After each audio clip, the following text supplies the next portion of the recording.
I know I ranted about this yesterday, but we got homework again today, which is fine, but this is what annoys me, right? When teachers put half of the questions on one piece of paper and half of the questions on another piece of paper, and then when we're at school and then we get something wrong and we throw away 3 pieces of paper, or 1 piece of paper maybe sometimes, with the strict teachers, it's don't waste paper. Yeah, hypocrite. Annoys me. Anyway, thank you all for listening, and goodbye.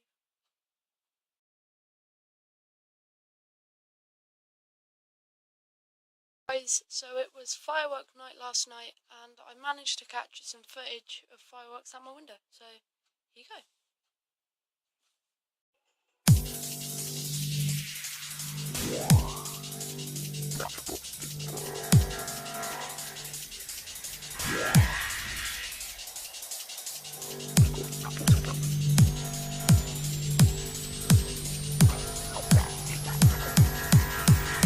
Hello, little boy.